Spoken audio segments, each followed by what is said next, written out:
하신 아버지 하나님, 은혜와 사랑을 감사드립니다. 무더위가 계속되어지는 가운데 저희들의 삶을 지켜주시는 주 하나님 아버지, 오늘도 우리 7월의 마지막 주로 우리가 하나님께 예배할 수 있도록 인도하여 주신 은혜 감사를 드립니다. 우리의 몸과 마음이 상하지 않도록 늘 영육간의 강건함으로 주님께서 저희들을 주장하여 주시고 온전한 하나님의 백성으로서 거듭나서 주님께 감사와 찬양과 영광 돌릴 수 있는 우리 하나님의 사람들 될 수 있도록 은혜 내리어 주옵소서. 오늘도 영과 진리로 예배하는 우리 모두의 삶이 되기를 간절히 바라옵고 우리 구주 예수 그리스도의 이름으로 기원하옵나이다. 아멘.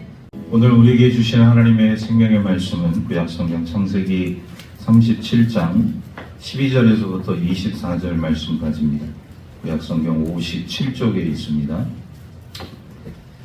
창세기 37장 12절에서 24절 말씀.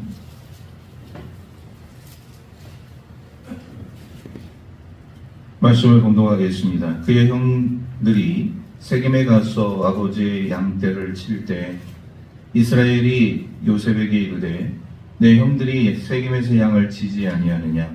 너를 그들에게로 보내리라. 요셉이 아버지에게 대답하되 내가 그리하겠나이다. 이스라엘이 그에게 이르되 가서 내 형들과 내 양떼가 다 잘 있는지를 보고 돌아와 내게 말하라 하고 그를 헤브론 골짜기에서 보내니 그가 세겜으로 가니라. 어떤 사람이 그를 만난즉 그가 들에서 방황하는지라. 그 사람이 그에게 물어 이르되 내가 무엇을 찾느냐? 그가 이르되 내가 내 형들을 찾으오니 형하건대 그들이 양치는 곳을 내게 가르쳐 주소서. 그 사람이 이르되 그들이 여기서 떠났느니라. 내가 그들의 말을 들으니 도단으로 가자 하니라. 요셉이 그의 형들의 뒤를 따라가서 도단에서 그들을 만나니라. 요셉이 그들에게 가까이 오기 전에 그들이 요셉을 멀리서 보고 죽이기를 꾀하여 서로 이르되 꿈꾸는 자가 오는도다. 자, 그를 죽여 한 구덩이에 던지고 우리가 말하기를 악한 짐승이 그를 잡아먹었다 하자. 그의 꿈이 어떻게 되었는지를 우리가 볼 것이니라 하는지라. 르우벤이 듣고 요셉을 그들의 손에서 구원하려 하여 이르되 우리가 그의 생명은 해치지 말자. 르우벤이 또 그들에게 이르되 피를 흘리지 말라. 그를 광야 그 구덩이에 던지고 손을 그에게 대지 말라 하니 이는 그가 요셉을 그들의 손에서 구출하여 그의 아버지에게로 돌려보내려 함이었더라.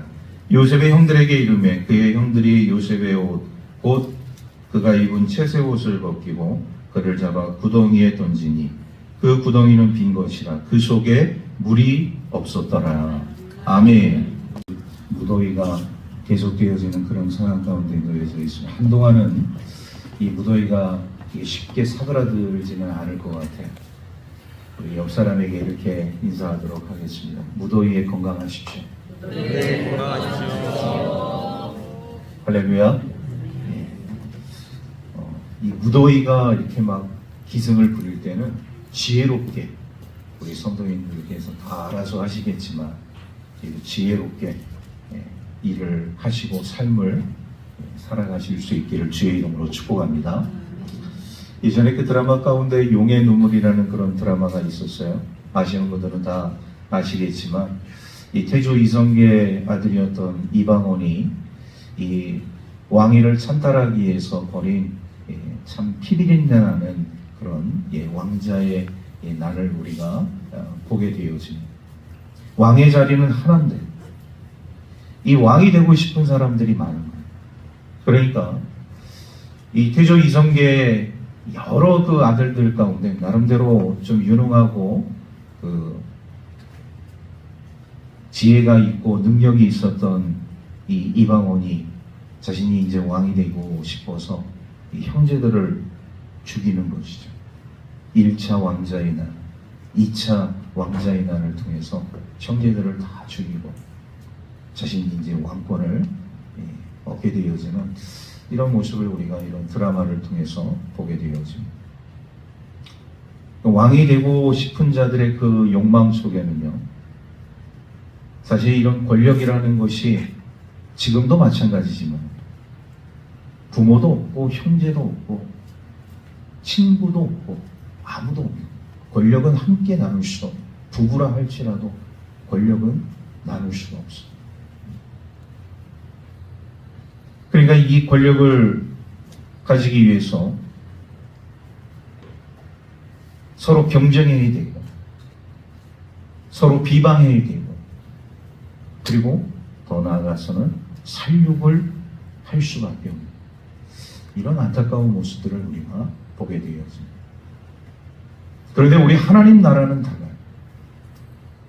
우리 하나님 나라에서 지도자가 되기 위해서는 이렇게 서로 죽이고 물고 뜯는 그런 삶이 아니라 얼만큼 고난을 더 받았느냐, 얼만큼 더 시련을 겪었느냐, 이거를 우선순위로 여기게 되어집니다. 그리고 하나님 나라에서의 지도자가 되기 위해서는 소위 말해서 이 세상에서 미움도 당해야 되고 배신도 당해야 돼요. 인생의 땅끝까지 밑바닥까지 떨어지는 그런 역경과 고난을 경험하지 않고서는 하나님 나라의 지도자가 될 수 없다는 것을 우리가 깨닫게 되어집니다. 오늘 우리가 이 창세기 37장 12절에서 24절에 있는 주의 말씀을 우리가 살펴보게 되어지면서 이 요셉이라는 우리 하나님의 사람이 이제 고난이 시작되게 되어지는 이제 그런 모습을 우리가 살펴보고자 합니다. 그런데 이 요셉의 이 고난의 그 시작이 그냥 무의미한 고난의 시작에서 시작되어져서 끝나는 것이 아니라 그 고난의 시작을 통하여서 우리 하나님께서 이 요셉이라는 사람을 어떠한 하나님의 사람으로 만들어 가시는 것인가를 우리는 깨닫게 되어져요. 오늘 이 주의 말씀을 통해서 우리 함께 주의 은혜를 나눌 수 있는 저와 여러분들의 삶이 되기를 주의 이름으로 축복합니다. 자, 먼저 요셉이 아버지 야곱의 이제 명령을 듣습니다. 어떤 명령을 듣느냐? 지금 형들이 세겜이라는 곳에서 이 양들을 치고 있으니 네가 그곳에 가서 형들의 안부를 잘 한번 알아보고 와라. 그리고 나에게 형들이 어떻게 지내는지 보고를 해줘라. 이렇게 이야기하는 모습을 우리가 보게 되어집니다. 오늘 말씀 우리 12절에서 13절 말씀을 우리 함께 다 같이 읽도록 하겠습니다. 시작. 그의 형들이 세겜에 가서 아버지의 양떼를 칠 때 이스라엘이 요셉에게 이르되 내 형들이 세겜에서 양을 치지 아니하느냐 너를 그들에게로 보내리라. 요셉이 아버지에게 대답하되 내가 그리하겠나이다. 아버지 야곱이 요셉을 이제 형들이 양을 치는 곳으로 파송하게 되어지는 모습을 우리가 보게 되어져요. 자, 이 파송하는 그 상황 가운데 오늘 우리가 지금 눈여겨보아야 할 말씀이 9절이 있습니다. 13절 맨 마지막 절 말씀에 대답하되 내가 그리하겠나이다. 요셉의 아버지에게 이렇게 대답을 하고 있습니다. 이 세겜이라는 곳을 먼저 우리가 주목할 필요가 있어요. 형제들이 지금 요셉의 형제들이 양을 치고 있는 이 세겜 땅 어떤 곳인가? 우리 과거에 이 세겜에 대해서 우리가 한번 쭉 살펴보지 않았습니까? 이 세겜은 야곱과 그 야곱의 그 가정에 있어서 아픔이 묻어있는 곳이에요. 왜 아픔이 묻어있는 곳이냐? 이 세겜에서 있었던 일들을 평생 야곱은 잊을 수가 없기 때문에 요셉도 마찬가지고 요셉의 형제들도 마찬가지였을 거예요. 세겜에서 학살이 있었잖아요.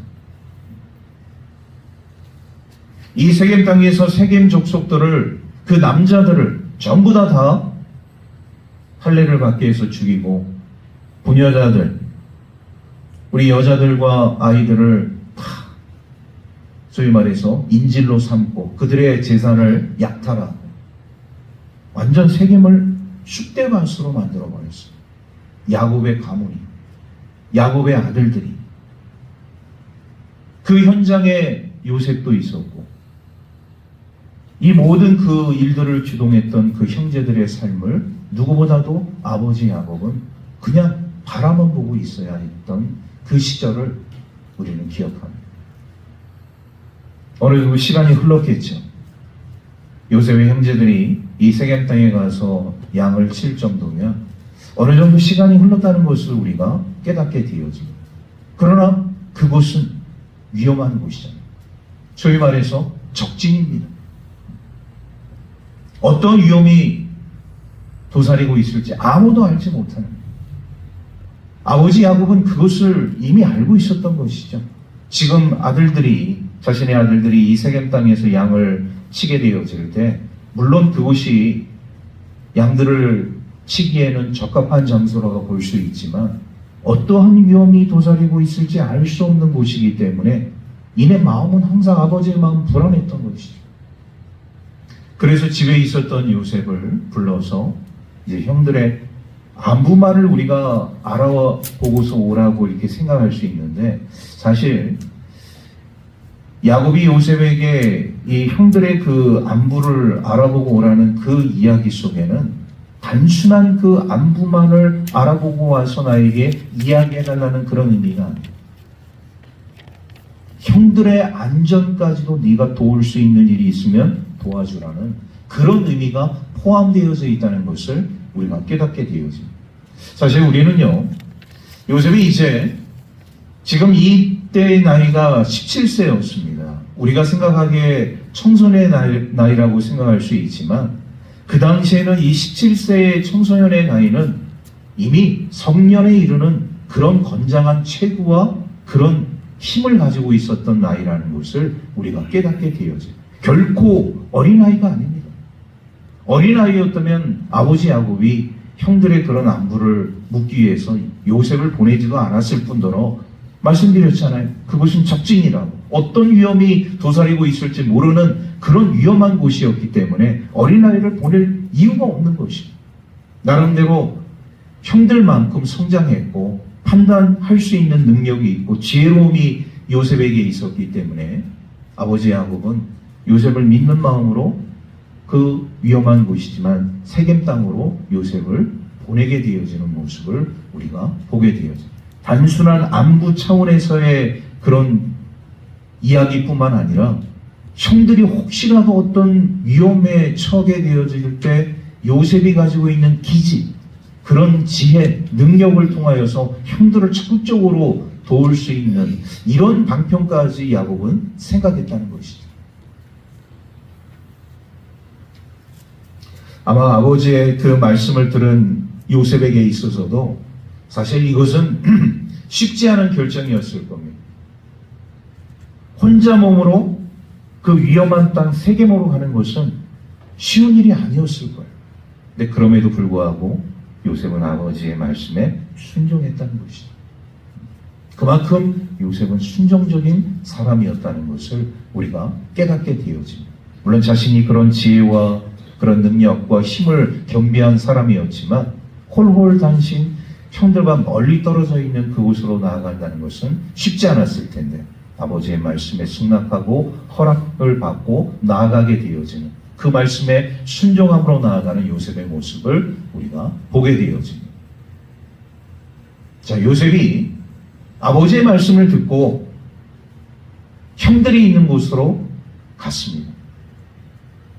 자, 세겜 땅에 도착을 해서 형들이 어디 있는가 찾고 있었어요.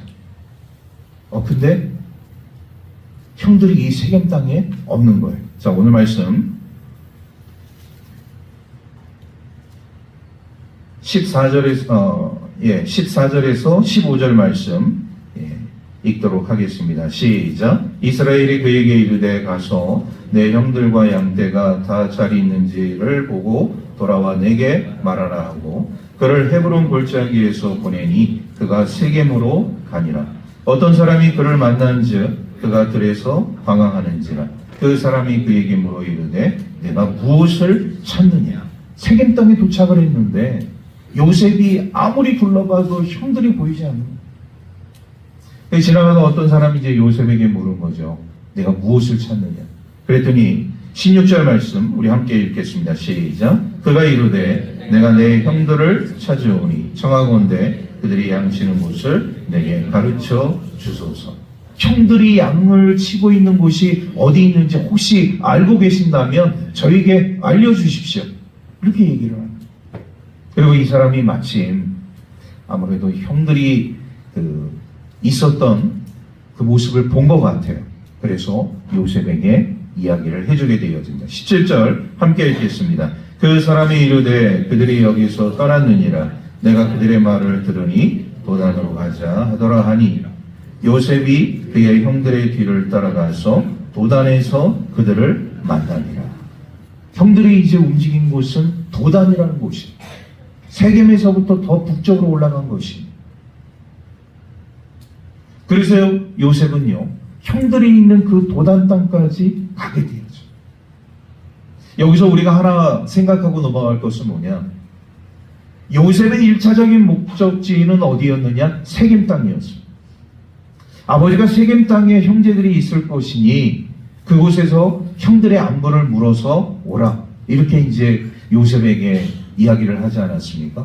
그래서 그 목적지를 향해서 가서 그 목적지를 통해서 살펴보게 되어진데 형들이 없어요. 근데 어떤 사람을 통해서 알게 되었는데 형들이 더 북쪽에 있는 도단 땅으로 이동을 했다는 거예요. 여기서 말이죠, 우리는 이 요셉이라는 사람이 가지고 있는 이 성향을 우리가 살펴볼 수 있을 것 같아요. 어떤 성향이냐? 그는요, 아버지의 그 말씀을 끝까지 순종하는 사람이었다는 것을 우리가 깨닫게 되어집니다. 여느 사람 같으면은 세겜 땅에서 왔는데, 세겜 땅까지 왔는데 형들이 안 보여요. 아, 그러면 나의 임무는 여기서 끝나는 것이다, 이렇게 판단하고 돌아가는 사람들이 있어요. 그런데 요셉은 어떻습니까? 이 1차적인 목적지를 두고서 형들이 없으니까 그는 다시 아버지 집으로 돌아간 것이 아니라 형들이 있는 그곳을 찾아서 그곳까지 나아가게 되어졌다는 거예요.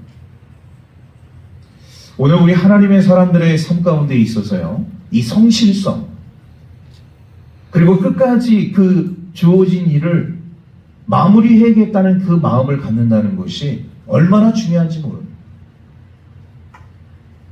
아마도 요셉이라는 사람이 세겜 땅에서 형들이 없어서 그냥 집으로 돌아왔어도 아버지 야곱은 요셉을 그렇게 나무라지 않았을 것 같아요. 왜? 더 멀리 갔기 때문에. 더 멀리 갔다는 것은 요셉에게 있어서 더 위험성을 가중시키는 일이 되기 때문에 요셉의 안전도 생각을 해봐야 되지 않겠습니까? 또 추후에 나중에 또 다른 곳으로 보내는 그런 일이 있더라도 만약에 요셉이 세겜에 없는 이 형제들의 그런 모습을 보고 다시 집으로 돌아왔어도 아버지 야곱은 그를 야단치지 않았을 거예요. 근데 요셉은 1차적인 자신의 이런 임무를 잘 수행했을 뿐만 아니라 형들이 이동한 그 도단 땅까지 자신의 그런 어떤 임무를 연장시켰다는 거예요. 여기서 우리는 하나님 나라 자녀들의 이 삶에 있어서 주어진 그 책임과 의무는 끝까지 완수해야 한다는 것을 우리가 깨닫게 되어집니다. 우리 하나님께서 삼으시고자 하시는 일꾼들, 하나님께서 하나님의 사람으로서 만드시고자 하시는 사람들의 모습을 보게 되어지면 그냥 주어진 1차적인 명령에만 끝나는 것이 아니라 2차적, 3차적까지 생각할 수 있는 삶을 살아가는 사람들을 우리 하나님께서는 일꾼으로 삼으신다는 것을 우리가 깨닫게 되어집니다. 우리도 그렇잖아요. 우리 자녀들에게 어떤 심부름을 하게 되어질 때 하나의 심부름을 하는 자녀들이 있는가 보면은 하나, 둘, 셋 여기까지 생각해서 하는 자녀들이 있다는 거예요. 하나만 완수해도 잘하는 일인데 둘, 셋까지 알아서 그 일, 아버지의 의중을 깨닫고 내가 무엇을 해야 할 것인가를 알아서 하는 자녀들이 있다는, 이런 자녀들이 지혜로운 자녀들이에요. 아버지의 마음을 기쁘게 할 수 있는, 아버지의 마음을 시원하게 할 수 있는 그런 자녀들의 삶이 되어줄 수 있다는. 오늘 요셉은요, 형들이 더 북쪽에 있는 도단까지 나아가게 되었을 때 자신의 그 1차적인 임무를 포기하지 않고 더 연장시켜서 형들이 있는 도단까지 나아가게 되어질, 그리고 그곳에서 형들을 만나게 되어질, 나름대로 자기는요 그 형들을 정말 찾아서 애쓰면서 위험을 또 무릅쓰면서까지 그 멀리 있는 도단까지 형들을 찾아가게 되어집니다. 요셉은 나름대로 그 기쁨을 가지고 나름대로의 어떤 성취감을 가지고 형들을 만나러 왔을 거라고 생각이 되어집니다. 자, 그런데 형제들의 반응은 전혀 요셉의 마음과 같지 않다는 것을 우리가 보게 되어져요. 자, 오늘 말씀 18절에서 20절 말씀을 우리가 연이어서 함께 읽도록 하겠습니다. 시작. 요셉이 그들에게 가까이 오기 전에 그들이 요셉을 멀리서 보고 죽이기를 꾀하며 서로 이르되 꿈꾸는 자가 오는도다. 자, 그를 죽여 한 구덩이에 던지고 우리가 말하기를 악한 짐승이 그를 잡아먹었다 하자. 그의 꿈이 어떻게 되었는지를 우리가 볼 것이니라 하는지라. 여러분, 오늘 이 말씀을 우리가 보게 되어지면 요셉은 그래도 형들을 만나는 그런 기쁨과 감격을 가지고 형들을 찾아간 반면에 형들은 멀리서 오는 사람이 요셉인 것을 확인하고서 생각하는 그 생각이 뭐냐? 요셉을 죽이자. 너무나도 이 극렬하게 대조되어지는 요셉과 그 요셉의 형제들의 모습을 우리가 보게 되어집니다. 요셉의 형제들은 왜 그렇게 요셉을 죽이고자 하는 마음을 가졌을까? 나름대로 물론 형제들과 피를 섞이지는 않았지만 그래도 아버지의 아들들로서 지금까지 삶을 살아왔는데 왜 형제들은 그렇게 요셉을 죽이기를 모의하고 있는가? 왜 이야기하고 있는가? 이런 것을 우리가 이제 살펴보게 되어질 때 이 요셉의 형제들의 그 마음 속에 지금 어떤 마음이 들어가고 있느냐? 시기와 미움과 분노의 마음이 일어나고 있다는 것을 우리가 보게 되어요. 왜 요셉의 형제들의 마음 속에는 이런 시기와 미움과 증오 그리고 분노가 일어나게 되어집니다. 우리가 앞전에 살펴본 말씀들이 있잖아요. 우리 창세기 우리 7장에 있는 그런 말씀들을 통해서 1절에서부터 쭉 살펴볼 때 이 형제들에게 정말 충격적인 이야기 중에 하나가 뭐냐? 요셉이 들려준 꿈 이야기. 그 꿈 이야기를 요셉의 형제들은 잊을 수가 없는, 두 가지 꿈의 이야기를 했잖아요. 요셉의 곡식단과 우리 요셉의 형제들의 곡식단 있는데 그 요셉의 형제들의 곡식단이 요셉의 곡식단에게 절을 하는 이런 기가 막힌 꿈, 해, 달, 별들이 요셉의 별에게 절하는 꿈. 야, 이런 기가 막힌 그 꿈들을 요셉의 형제들이 듣게 되었을 때, 자, 오늘도 그런 이야기를 하게 돼요. 저 꿈꾸는 자가 없다. 그 꿈 이야기를 잊을 수 없다는 것이죠. 그 꿈꾸는 자가 오는도다의 의미 속에 어떤 내용까지 포함되어져 있느냐? 하나님, 도대체 왜 요셉이 무엇인데 왜 요셉이 우리의 우두머리가 되어져야 합니까? 이런 의미도 그 꿈꾸는 자가 오는도다에 포함되어져 있는, 요셉이 무엇인데 요셉이 얼마나 뛰어나길래 그가 우리의 우두머리가 되어져야 한단 말입니까? 우리는 이것을 받아들일 수 없습니다. 그런 의미의 내용이에요.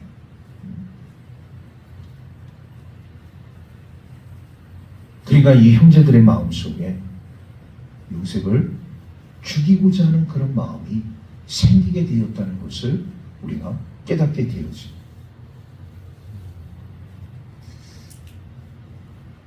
오늘 우리들의 이 삶 가운데 있어서 참 안타까운 모습이 아닐 수 없어요. 요셉이라는 사람이 가지고 있는 마음과 우리 형제들이 가지고 있는 마음이 하나가 되지 못한다는 것을 우리가 보게 돼요. 사람의 마음 속에 일어나고 있는 여러 가지 복잡한 감정들이 있을 수 있어요. 그런데 여기까지 정말 그 형제를 죽여야만 하는 그런 마음이 생길 정도로 이 요셉의 형제들의 마음속에는 지금 굉장히 그 불편한 마음을 가지고 있다는 것을 우리가 이 말씀을 통해서 깨닫게 되어집니다. 요셉의 형제들의 마음속에 아직도 이 변화되지 못하고 인간의 죄성으로 점철되어진 이런 안타까운 모습들을 우리가 보게 되어집니다. 자, 이렇게 어떻게 보면 요셉이 형들에게 정말 어려움을 무릅쓰고 찾아갔음에도 불구하고 형들은 전혀 달가워하지 않아요. 오히려 자신들에게 있어서 해로운 존재가 오는 것처럼 생각하고 그를 죽여야겠다는 이런 생각을 가질 정도로 요셉의 형제들은 요셉을 배척하고 있는 모습을 우리가 보게 되죠. 이게 참 굉장히 지금 위험한 순간이 아닐 수가 없습니다. 요셉에게 있어 요셉은요 아마 이런 것을 꿈도 꾸지 못했을 거예요. 형제들이 나를 죽이려고 하는 그런 생각을 가졌다는 마음을 아마 1도 생각하지 않았습니다. 자, 그런데 이런 형제들의 그런 마음이 이제 실천에 옮겨지게 되어지는 모습을 우리가 보게 되어집니다. 자, 오늘 말씀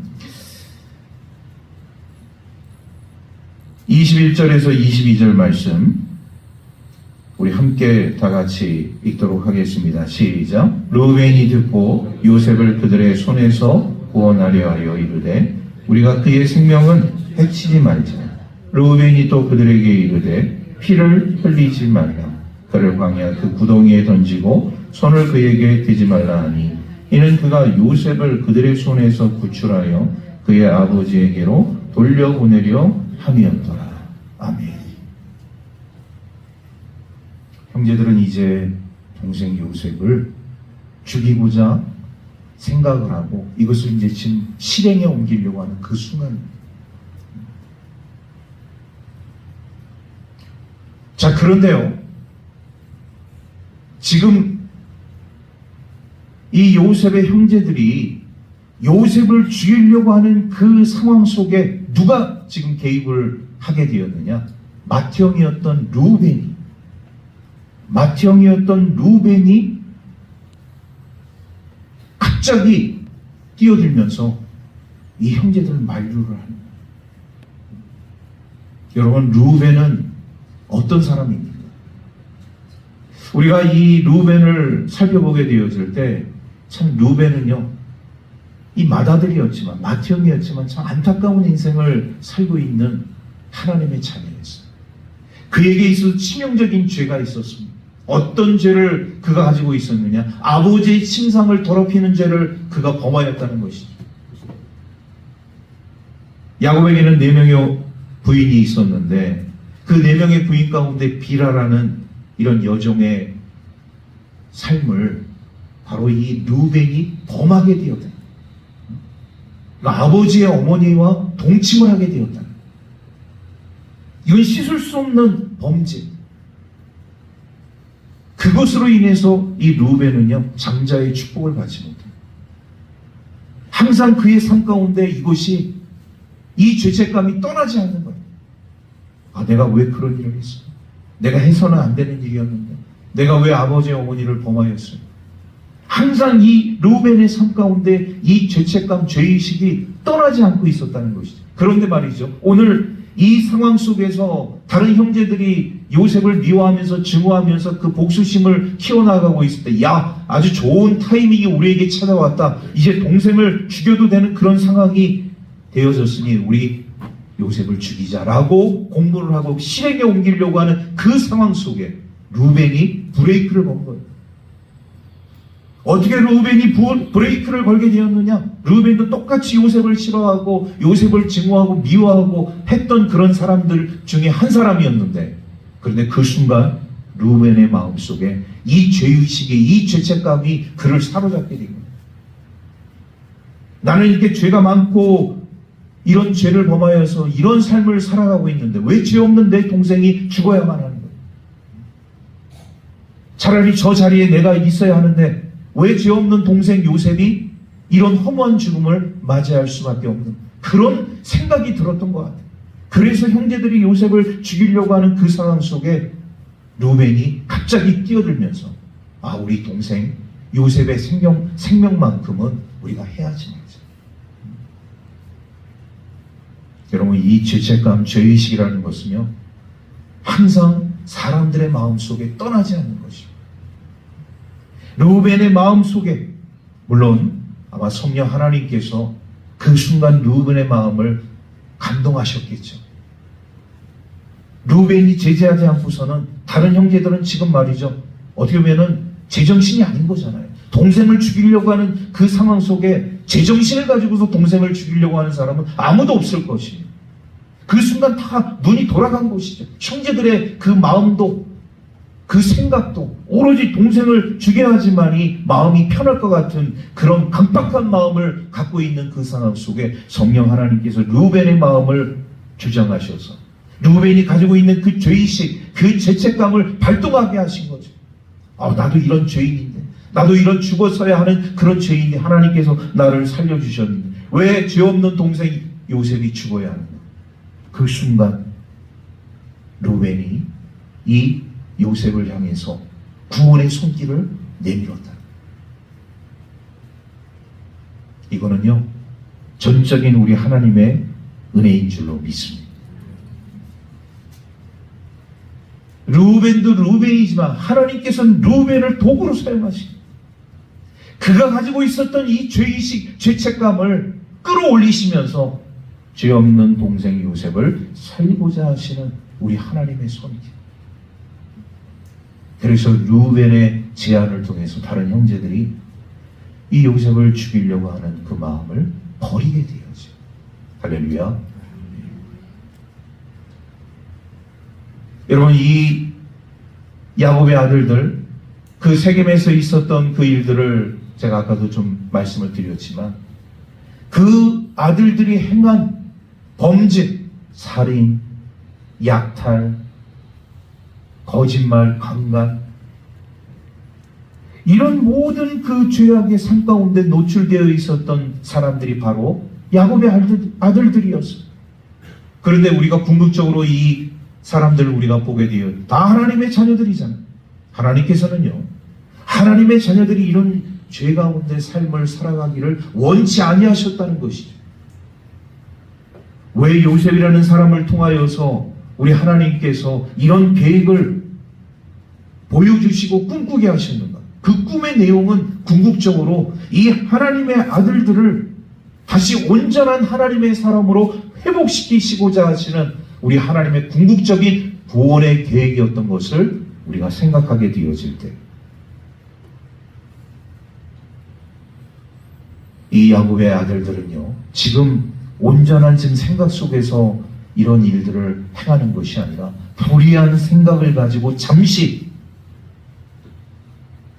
그들의 그 어지러운 그런 마음들이 있었는데 그 어지러운 마음들을 누가 정리하게끔 하셨느냐? 성령 하나님께서 르우벤의 마음을 감동하셔서 큰형의 말을 다른 형제들이 듣게끔 만드셨다면서요. 극적으로 요셉의 목숨이 구원을 얻게 되었습니다. 그 순간 요셉은 죽었던 거나 마찬가지. 그러니 하나님께서 르우벤을 통하여서 요셉의 목숨을 구원하셨다는 사실. 여러분, 오늘 우리 하나님의 자녀들이 세상을 살아가게 되어지, 우리도 마찬가지예요.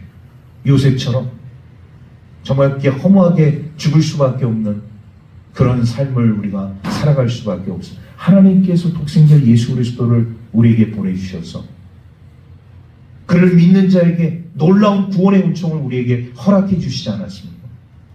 우리가 그래서 우리 주님의 그 은총 속에 그 십자가의 사랑을 통하여서 지금 새 생명을 누리면서 삶을 살아가고 있는 거예요. 할렐루야. 예, 저와 여러분들은 이런 구원의 은총 속에서 새 생명을 누리며 삶을 살아가고 있는 줄로 믿습니다.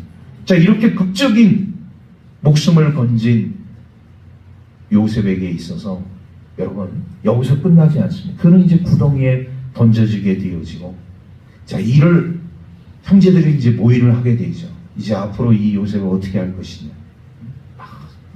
이런저런 얘기를 하다가 아예 요셉을 이런 다른 나라의 노예로 팔아버리죠. 아버지에게는 이런 짐승이 와서 물어서 죽였다고 하고, 그냥 그를 우리의 어떤 그런 이 형제들의 그런 이 테두리에서 완전히 벗어나게 해서 다른 나라의 노예, 종으로 팔아버리죠. 형제들이 그렇게 결심을 하게 되죠. 그리고 요셉은 이런 미디안 상인에 의해서 애굽의 노예로, 종으로 팔려가게 되어지는 이런 안타까운 모습을 우리가 보게 되어집니다. 이제 요셉의 삶 가운데서 고난이 시작되어집니다. 자, 오늘 말씀 우리 함께 22절, 23절, 24절 우리 함께 다 같이 23절에서부터 24절 다 같이 읽도록 하겠습니다. 시작. 요셉이 형들에게 이르매 그의 형들이 요셉의 옷 곧 그가 입은 채색 옷을 벗기고 그를 잡아 구덩이에 던지니 그 구덩이는 빈 것이라 그 속에 물이 없었더라. 그래요. 요셉의 생명을 루벤이 구원해주고 이제 요셉은 그 구덩이에 던져져서 이제 앞으로 되어지는 그 요셉의 삶을 제가 먼저 말씀을 드린 거예요. 그 고난의 시작이 어떻게 되어질 것이 애굽의 노예로 종으로 팔려가서 참 기가 막힌 인생을 살아가는 것도 모자른데 거기서 누명을 써서 감옥에서 2년 동안의 또 삶을 살게 되어지 참 어처구니 없는 이런 기막힌 사람으로서는 도저히 상상할 수 없는 그런 시련의 과정들이 요셉의 삶 가운데 기다리고 있다는 것을 우리가 보게 되어집니다. 여러분 여기서요 우리는 이런 생각을 할 수 있어요. 하나님 왜 요셉에게 이런 시련을 주십니까? 다시 그거를 우리에게 적용해서 하나님 왜 제가 왜 이런 엄청난 고난을 이런 시련을 겪게 하십니까? 이렇게도 우리가 물어볼 수가 있는 거예요. 요셉의 고난이라는 것이 애굽의 노예로 종으로 팔려가는 것도 모자라서 그곳에서 억울한 누명을 쓰고 감옥에서 2년 동안 썩어야 하는 그리고 그 감옥에서 쓸쓸한 죽음을 맞으면서 기다릴 수밖에 없는 그런 운명에 처하게 되어지는 이런 상황들을 우리가 놓고 바라보게 되어질 때 어느 누구나 우리 하나님께 이런 질문을 드리지 않을 사람이 없다는 것이죠. 왜 하나님이 이런 엄청난 고난을 왜 요셉에게 왜 저에게 주셨습니까? 그런데 우리 하나님은요 원대한 계획이 있으시죠. 요셉이라는 하나님의 사람을 이렇게 엄청난 고난의 그 구렁텅이로 몰아넣는 이유가 있었다는 것이죠. 첫 번째 이유는 뭐냐? 인간의 죄성을 요셉으로 하여금 완전히 깨닫게 하신 인간이 가지고 있는 죄가 얼마나 크고 얼마나 무섭고 얼마나 흉악한 것인가를 형제들을 통해서 보게 하시고 그리고 이 애굽 땅에서 그것을 통해서 보게 하시고 두 번째는 뭐냐? 사람을 믿지 않게 하기 위해서 요셉의 삶 가운데 감옥에서 2년 동안 있을 때 그 감옥에 들어온 그 정치범들의 그 꿈을 해석해 줬잖아요. 술 맡은 관원장, 떡 굽는 관원장의 그 꿈을 요셉에게 이야기해 줄 때 그가 해몽해 주었습니다. 술 맡은 관원장, 떡 맡은 관원장, 누가 살 것이냐? 결국 이 술 맡은 관원장이 살게 될 것이라는 것을 요셉이 알려주면서 당신이 나가게 되어질 때 나를 기억해 주십시오. 근데 그가 정말 떡 굽는 관원장은 죽게 되어지고 술 맡은 관원장은 살게 되어졌어요. 그 감옥에서 석방이 되어졌습니다. 그런데 요셉의 부탁을 잊어버립니다. 여러분 사람은 믿음의 대상이 아니잖아요. 사람은 어떤 대상이라고요? 사랑의 대상이에요. 사랑의 대상. 사람은 믿음의 대상이 아니라 사람은 사랑의 대상이다. 이 요셉을 통하여서 하나님께서 훈련시키는 그 과정 가운데 사람을 믿지 마라. 사람을 의지하지 마라. 결국 그 말씀은 무엇입니까? 하나님 말씀만 믿고 그 하나님 말씀 가운데서 하나님의 뜻을 찾고 하나님만 붙드는 삶을 살아라.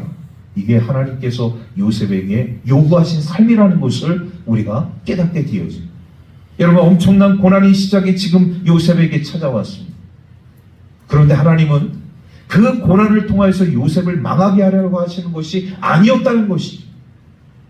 요셉을 더욱더 철저히 훈련시켜서 요셉을 더욱더 하나님의 사람으로 만드셔서 인류를 구원할, 그 가족을 구원할 그런 하나님의 사람으로 만드시는 과정을 우리가 보게 되어집니다. 오늘 우리 하나님의 사람들에게 있어서 엄청난 고난이 나에게 찾아왔어요. 시련이 나에게 찾아왔어요. 여러분들 어떻게 생각하시겠습니까? 어떻게 받아들이시겠습니까? 하나님, 왜 나에게 이런 엄청난 고난이, 왜 이 엄청난 시련이 찾아오게 하셨나요? 하나님께 따져묻겠습니까? 하나님께 원망과 불평을 다 토로하겠습니까? 아닌 것이죠. 하나님, 이 고난을 통해서, 이 시련을 통해서 나에게 원하시는 삶이 무엇입니까? 나에게 말씀하시는 삶이 무엇입니까? 겸손히 우리 하나님 앞에 묻는 우리 그리스도인들의 삶의 모습이 있어야 한다. 그러면 우리 하나님은요, 그 고난을 통해서 나는 너에게 이런 모습을 보여주기를 원한다. 말씀해 주시니 요셉이 17세 애굽의 노예로 종으로 끌려가서 30세 애굽의 총리가 되어지는 23년간의 그 시간 속에 하나님께서는 요셉을 철저하게 훈련시키신 것이죠. 인간의 죄성이 얼마나 무서운 것인가를, 인간의 죄악이 얼마나 참담한 것인가를, 그리고 사람은 믿음의 대상이 아니라 사랑의 대상이라는 것을, 이 13년 동안의 그 시간들을 통하여서 요셉을 엄청나게 하나님께서 훈련을 시켰는데, 그 훈련이 바로 고난, 시련. 그런 가운데 우리 하나님 말씀만, 하나님의 뜻을 발견하고 하나님만 붙드는 하나님의 사람으로서 살게끔 만들어 주셨다는 것을 우리가 깨닫게 되어집니다. 더 나아가서요, 나중에 요셉이 총리가 되어져서 전 세계가 기근이 행해짐으로 인해서 애굽 땅에 곡식이 있다는 소식을 듣고 수많은 사람들이 전국에서 오게 되어지고, 그리고 가나안 땅에도 살고 있었던 야곱의 아들들도 곡식을 얻기 위해서 애굽으로 오게 되었을 때 요셉이 그 형제들을 알아봤죠. 그리고 그들을 보복하지 않았습니다. 왜 보복하지 않았느냐? 여러분, 인성이 안 된 사람은 보복하는 거예요. 사람 됨됨이가 되지 않은 사람은 나를 그렇게 애굽의 노예로 종으로 팔았어? 그러면 너희들은 이제 게임 끝. 내가 너희들 다 처형할 거야. 이렇게 해도 아무 하자가 없잖아요. 그런데 요셉은 형제들을 용서했습니다. 왜 용서할 수 있었느냐? 13년 동안의 그 하나님의 그 고난과 그 시련 속에서 우리 하나님의 뜻을 발견했기 때문에. 나도 똑같은 그런 사람이 되어지는 것이 아니라 한 차원 더 높은 하나님의 사람으로서의 온전한 삶을 살아가고 있다는 것을 형제들에게 보여주었다는 사실. 말씀을 정리합니다. 여러분, 오늘 우리가 요셉이라는 사람을 우리가 발견하면서 이제 요셉에게 있을 고난의 시작이 되어지는 모습을 발견합니다. 그러나 그 고난의 시작이, 우리 하나님께서 주신 이 고난이, 이 시련이 우리 하나님의 사람들을 망하게 하는 그런 시련과 고난이냐? 아니라는 것이죠. 우리를 더욱더 하나님께서 들어 써서 사용하시기 위한 하나의 훈련 과정이라는 것을 우리가 믿음으로 받아들이게 되어질 때, 우리에게 온 이 고난이, 이 시련이 우리 하나님의 또 다른 축복이라는 것을 깨달으면서 온전한 믿음과 신앙으로 나아갈 수 있는 저와 여러분들의 삶이 되기를 주의 이름으로 축복합니다. 기도하겠습니다. 하나님, 감사합니다. 무더운 날씨 가운데서도 저희들을 오늘 이 예배의 자리에 인도하여 주시고, 또 하나님의 생명의 말씀으로 함께하여 주신 은혜 진심으로 감사를 드립니다. 요셉의 고난이 그냥 무의미한 고난이 아니라 하나님께서 쓰시고자 하시는, 하나님의 위대한 사람으로 만드시고자 하시는 그 과정이라는 것을 우리가 발견하게 되어질 때, 우리에게 이 고난이 이 연단이, 이 시련이 우리에게 독이 되어지는 것이 아니라 우리에게 큰 축복으로 다가올 수 있는 우리 하나님의 사람들 될 수 있도록 은혜 내려 주옵소서.